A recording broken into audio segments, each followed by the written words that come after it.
Hello learners, welcome to my channel Learners Point. Today our topic of discussion is related with economics, and I think this is one of the most important topic of economics. So let's start.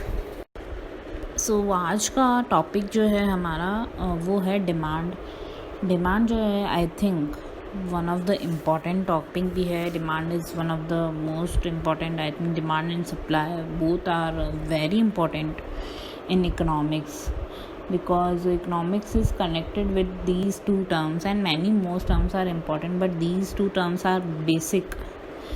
And some many times students are confused exact definition of demand. कई बार ऐसा होता है कि student जो है वो confuse हो जाता है. What is the exact definition of demand. You know the demand word, what is mean by demand का पता चल जाता है स्टूडेंट को कि भाई हाँ डिमांड ये होता है. But if we come to the point when we have to write a simple definition of demand, then students are confused. So I explain a simple definition of demand with basic examples, and you can write in your examination paper also. This is a valid definition. And मैंने इसमें try भी किया है कि बहुत ही simple तरीके से एकदम एक्सप्लेन करूँ, जिससे आपको अगर हिंदी मीडियम का भी कोई स्टूडेंट हो तो उसे भी ये सिंपली ये चीज़ समझ में आ जाए कि क्या होता है इसका meaning. And the second term is I also explain in this video is a connection of demand with supply. कि कनेक्शन क्या है डिमांड का सप्लाई के साथ. मैंने एक चीज़ ध्यान रखना, मैंने connection between demand of supply नहीं लिखा है, मैंने लिखा है connection of demand with supply, कि डिमांड का सप्लाई के साथ क्या कनेक्शन है. So let's start our topic. In general sense demand का हिंदी मीनिंग होता है मांग. मांग हमारी जो होती है गुड्स एंड सर्विसेज से रिलेटेड होती है, और अगर कहीं भी कुछ भी परचेज़ होता है तो पहले हमारी मांग होती है, उसके बाद में डिमांड क्रिएट हो जाती है कि भाई हाँ इस चीज़ का हमारी ज़रूरत है. बट अगर आपको एग्जामिनेशन पॉइंट ऑफ व्यू से if you have to write a simple definition of demand, then demand के मैंने एक सिंपली डेफिनेशन डिफ़ाइन की है. In general sense demand is consider as a desire and wants of consumer. Simply हो गया कि desire and wants of consumer है, कि कंज्यूमर की इच्छाएं हैं, वांट्स हैं, उनको क्या चाहता है, और उसके अगर डिमांड भी कैसे क्रिएट होती है, उसके पास सफिशेंट उतना मनी होता है, देन उसकी डिमांड क्रिएट हो जाती है, देन उसको वो फुलफ़िल कर देता है. सो सिंपली ये हो गया demand. So the term demand is economic term for cumulative wants. ये मैंने आपको स्टार्टिंग में ही पहले बताया था कि जो बेसिक टर्म जो है वो है डिमांड एंड सप्लाई इकोनॉमिक्स में. और इफ़ डिमांड एंड सप्लाई का अगर बेसिक कॉन्सेप्ट अगर क्लियर हो जाता है, सो आगे जो भी टॉपिक्स आएंगे वो सारे इससे रिलेटेड आएंगे.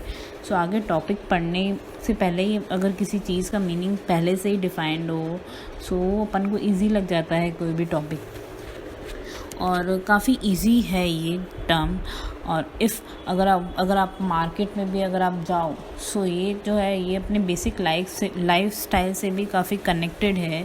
अगर कोई नॉर्मली सिर्फ ओनली इकोनॉमिक्स से रिलेटेड है अगर कोई स्टूडेंट, तो इकोनॉमिक्स टाइम्स करके भी आती है, तो वहाँ पे मेनली ये टॉपिक भी काफ़ी हाईलाइट किया जाता है. Demand and supply, demand of this product, supply of this product, demand is increases of this product, supply is reduces of this product. So ये क्या है, ये पूरा मार्केट का एनालाइज करते हैं ये जो टर्म है डिमांड एंड सप्लाई. और इससे से आगे जो है सारा एनालाइज किया जाता है कि कैसे मार्केट जो है वो चल रहा है. अब जनरल साइंस में मैं अगर देखूँ तो इकोनॉमिक्स का हिंदी मीनिंग हो जाता है कि अर्थव्यवस्था, आर्थिक जो भी व्यवस्था है वो चल रही है, आर्थिक क्रियाएँ. सो आर्थिक क्रिया कैसे क्रिएट होगी, डिमांड एंड सप्लाई, देन उसके बाद में सेलिंग एंड परचेज.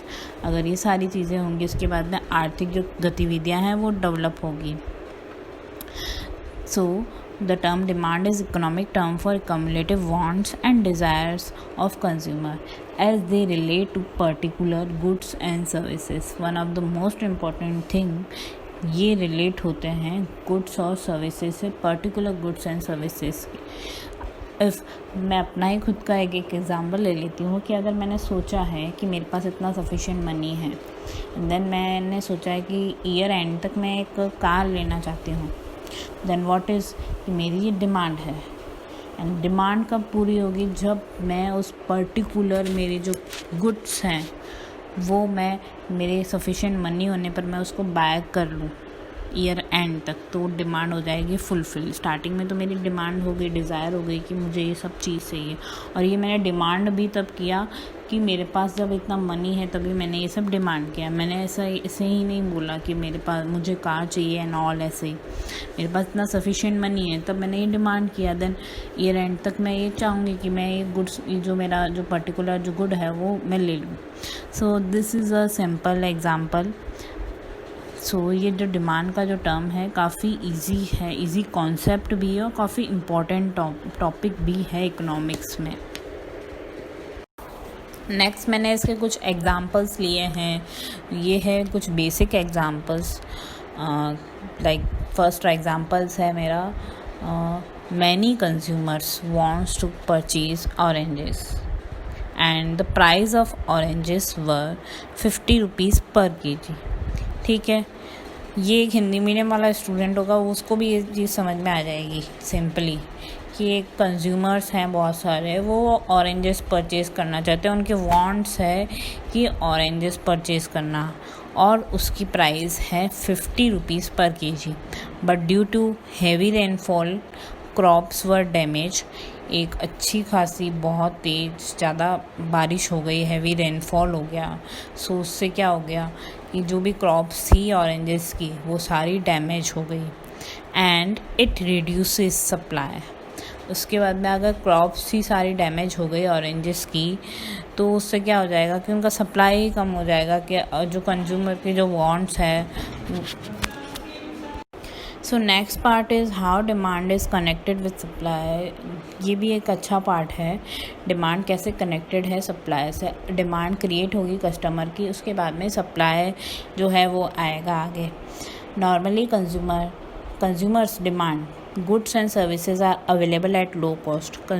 कस्टमर्स जो भी होते हैं उनकी डिमांड होती है कि जो भी गुड्स एंड सर्विसेज हैं अवेलेबल हो जाए लो कॉस्ट पे, हमारा जो भी मिनिमम कॉस्ट है उस पर अवेलेबल हो जाए। और सही भी है, और हर कोई यही चाहेगा कि हमारा जो है सेविंग्स हो जाए इस चीज़ पे। So supplier try to maximise their profit by selling more goods at the lowest price.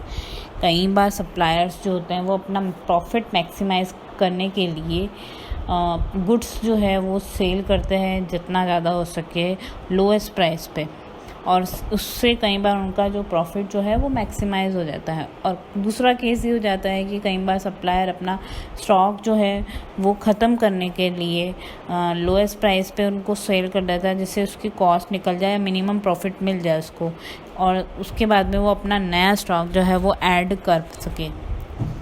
If supplier charge too much, the quantity demanded drops and supplier do not sell enough product to earn sufficient profit.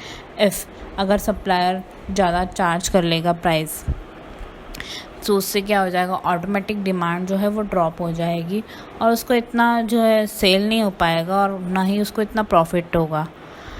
And if supplier charge too little, then the quantity demanded increases, but lower prices may not cover supplier cost or allow for profit. If अगर कोई supplier है वो कम charge कर रहा है price और उससे quantity demanded तो इंक्रीज़ हो रही है और लोअर प्राइसेस भी उस पर भी सेल कर रहा है, बट उससे क्या हो रहा है, कई बार वो अपनी कॉस्ट भी कवर नहीं कर पा रहा है। जैसे मैंने अभी आपको एक एग्जांपल दिया, स्टॉक जो है अपना निकालने के लिए अपना जो भी है लोएस्ट प्राइस पर वो सेल आउट कर देते हैं। सो ये चीज़ हो गई कि भाई कई बार उनका होता है कि हम लोग नया स्टॉक ऐड करना चाहते हैं, तो कई बार उनको तो कॉस्ट भी कवर नहीं हो जाती, एंड देन कई बार ये हो जाता है कि उनको प्रॉफिट जो होता है वो नहीं मिल पाता है। कॉस्ट तो मिल जाती है उनको, इतनी प्रॉफिट जो है उससे सेक्रीफाइस करना पड़ जाता है। और ये होता है कि अगर उनका स्टॉक अगर जो बच जाता है उस चीज़ पे उनको ज़्यादा होता है ये चीज़। तभी ना ऑनलाइन बिजनेस वाले एंड ऑफ सीज़न जो है सेल निकालते हैं, जैसे कोई बड़ी बड़ी कंपनीज़ है वो भी अपना एंड ऑफ सीज़न सेल निकालते करती है, वो लो कॉस्ट पे सेल आउट कर देती है अपने जो भी stock, and then new season में अपना नया स्टॉक ऐड कर देती है। सो ये है।